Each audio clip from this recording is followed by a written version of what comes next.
بڕیارەکەی دادگای تەمیزی هەرێمی کوردستان لەبارەی گیراوەکانی بادینان نیگەرانی لێکەوتەوە. بەتایبەتی نوێنەر و کونسوڵی وڵاتان لە هەرێمی کوردستان نیگەرانن لەو بڕیارە و ناوهێنانیان لە دۆسەی تاوانبارکردنی سەدراوانی بادینان. لە بڕیارەکەی دادگای تەمیزدا هاتووە تاوانباران پەیوەندیان لەگەڵ کونسوڵگەری ئەڵمانیا و ئەمریکا هەبووە بەمبەستی جێبەجێکردنی کارە تێکدەرانەکانی خۆیان. چاودێرێکی سیاسیش دەڵێت ئەمە پێشهاتێکی مەترسیدارە. ئەو وڵاتانە ئێستا لێرن باسی ئەڵمانیا دەکرێت ئەوان چەکی میلانمان دەنێ، ئەوان هاتوون تەدریب بە هێزی پێشمەرگە دەکەن، ئەوان هاتوون هاوکاریمان دەکەن. باسی ئەمریکا کراوە، ئەمریکا دوێنێ پێرێ برێتما گۆرگ لێرە بوو بۆ سەرکردایەتی کوردی و پات کردو کە ئەوان لێرە دەمێنەوە پشتیوانی قەزیە کورد دەبن و پشتیوانی یەکخستنی هێزی پێشمەرگە دەبن. نازم ئەمریکا چ پێویستی بەوەیەکەوە دوو ڕۆژنامە نووسی فەقیر لە بادینان ڕەنگە ینی شتێکی ئەو تووشیان زانیارێکی ئەو تویان نەبێت لەسەر ینی بابەتی گشتی تەنانەت بتزای ئەو بێن جاسوسی بۆ ئەمریکا بکە.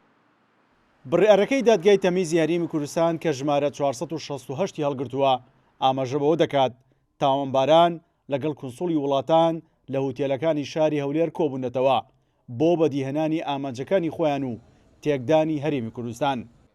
مامۆسایەکی زانکۆش بەهێنانەوەی نمونەی چەند یاسایەک پشتگیری لە بڕیارەکە دەکات و ڕەتی دەکاتەوە بڕیارەکە سیاسی بێت.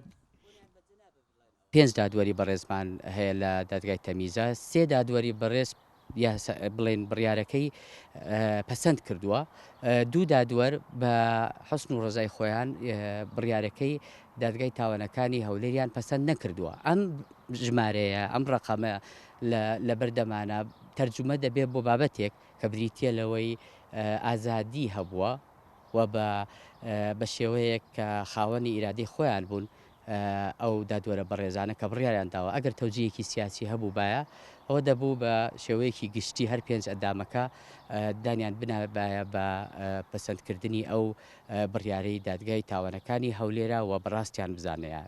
کۆنسوڵگەری ئەڵمانیا دوای دەرچوونی بڕیارەکە ئاماژەی بەوە کرد بڕیارەکەی دادگا ڕوون نییە و بەڵگەی پێویست نەخراوەتە ڕوو.